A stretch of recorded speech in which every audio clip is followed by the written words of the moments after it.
সন্তুষ্টে বিক্ষিপ্ত জনতা যেখানে পুড়িয়েছিল বা হত্যা করেছিল, সেখান থেকে প্রায় 15 কিলোমিটার দূরে হচ্ছে মাহাদির অবস্থান ছিল।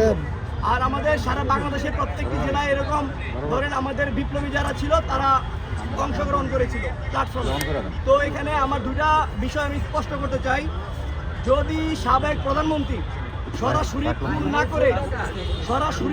করে হত্যা মামলার আসামি হয়ে সাজাপ্রাপ্ত এবং ফাঁসির কাঠগড়ায় দণ্ডপ্রাপ্ত হতে পারে, তাহলে সেই জায়গায় আমি মনে করি বাংলাদেশে যদি পুলিশ হত্যার বিচারে যদি বিপ্লবীদেরকে আবারও অ্যারেস্ট করা হয়, তাহলে যেটা করতে হবে সেটা শুনেন একটু।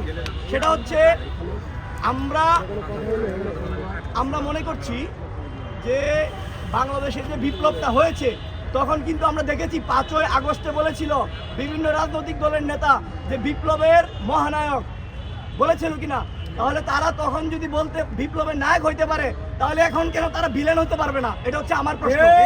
তারা তখন বলেছে বিপ্লবের নায়ক, তার মানে এটাই দাঁড়ায় যে তারা সুযোগ সময় এই সাধারণ মানুষকে ব্যবহার করে, ছাত্র জনতাকে ব্যবহার করে তারা ক্ষমতার দ্বারপ্রান্তে পৌঁছানোর পর আবার সেই বিপ্লবীদেরকে ছুঁড়ে ফেলে দিবে। এটাই দাঁড়ায়। তো যদি এরকমই দাঁড়ায় তাহলে আগামীতে কোনো বিপ্লবী এই বাংলাদেশের ক্রান্তি লগ্নে আর মাঠে নামবে না, ভাইয়েরা আমার, বলে দিচ্ছি। এবং আমরা স্পষ্ট বলতে চাই, যদি পুলিশ হত্যার বিচারের দায়ে যদি আমাদের হবিগঞ্জের মাহাদিকে সাব্যস্ত করা হয়, তাহলে সেটা সম্পূর্ণ বেআইনি হবে।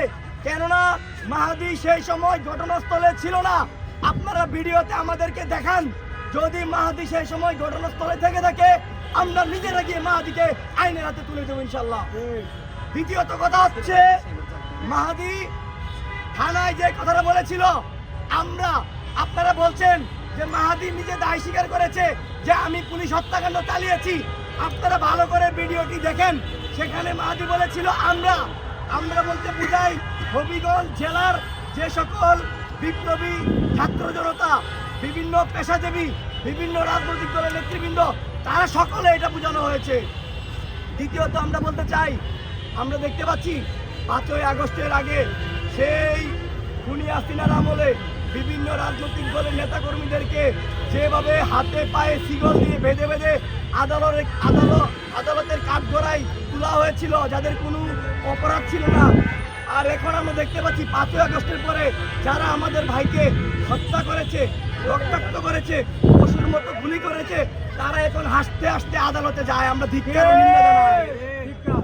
এবং আমরা বলি, যারা বর্তমানে এই গণঅভ্যুত্থানে হত্যাকাণ্ড ঘটিয়েছে, তারা এখনো বর্তমানে বাংলাদেশে অবস্থানরত আছে।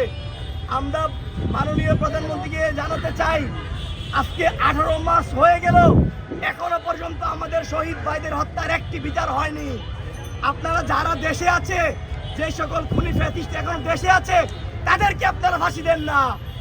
আপনারা ফাঁসি দিয়েছেন সেই খুনি হাসিনাকে রায় দিয়েছেন, যে কিনা ইন্ডিয়াতে বর্তমানে পলায়নে আছে। তো আমরা বলতে চাই, আপনারা বাংলাদেশে যে সকল খুনিরা এখনো আদালতে আছে, তাদেরকে ফাঁসির রায় দিয়ে তাদেরকে ফাঁসি কার্যকর করে ইনশাল্লাহ সেই বিচার কার্যক্রম করুন।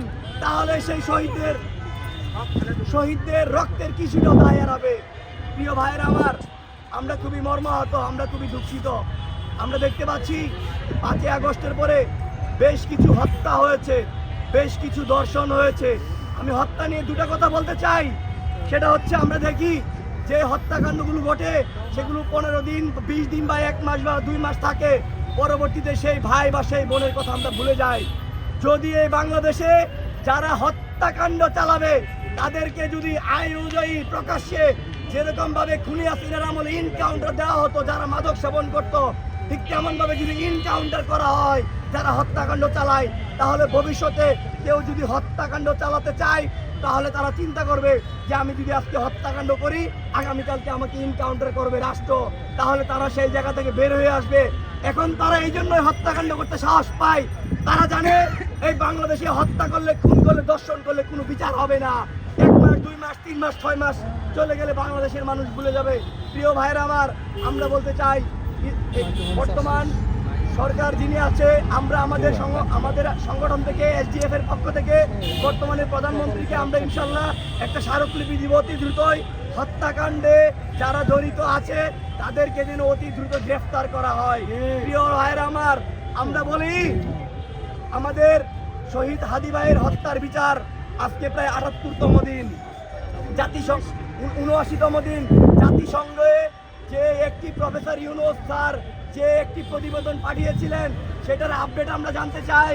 এখন তো প্রফেসর ইউনুস স্যার এখন তো আর নেই, মানে সাবেক উপদেষ্টা। তো এখন বর্তমান উপদেষ্টা, বর্তমান প্রধানমন্ত্রী এবং স্বরাষ্ট্রমন্ত্রীকে আমরা আহ্বান জানাই যে শহীদ হাদি ভাইয়ের হত্যার বিচারের দাবিতে যে জাতিসংঘে একটি চিঠি পাঠানো হয়েছিল, সেই চিঠির ফিডব্যাক কি এসেছে সেটা বাংলাদেশের মানুষ জানতে চায়। এবং আমরা বলতে চাই, আমরা কোনো সহিংসতা পছন্দ করি না, আমরা কোনো উগ্রবাদী পছন্দ করি না। ইনশাল্লাহ আমরা আমাদের কথার মাধ্যমে, আমরা কাজের মাধ্যমে ইনশাল্লাহ সেটি দেখেছেন জুলাই গণঅভ্যুত্থানের পরে সেটা আমরা প্রকাশ করেছি এবং 12 নির্বাচনের পরে সেটা 12ই ফেব্রুয়ারি নির্বাচনের পরে সেটা কার্যক্রম আছে। আমরা আরেকটা ইস্যু নিয়ে কথা বলবো। আমরা দেখতে পাচ্ছি বিভিন্ন জেলায় সেই খুনি হাসিনার দোসরেরা আবারও তাদের কার্যক্রম চালু করছে এবং আমাদের বিপ্লবীরা যখন তাদের কার্যালয় পরিচালনা করতে বাধা দিচ্ছে, তখন আমাদের সেই বিপ্লবীদেরকে বিভিন্ন রকম ট্যাগ দিচ্ছে। আমরা সেই জায়গায় বলতে চাই, যদি আপনাদের কার্যালয়ের একটা ইটের দাম থাকে তাহলে সারা বাংলাদেশে প্রায় 2000-এর অধিক ভাই শহীদ হয়েছে, তাহলে কি তাদের জীবনের কোনো মূল্য নেই? তাদের রক্তের কি কোনো দাম নেই? আমাদের এটা স্পষ্ট মেসেজ।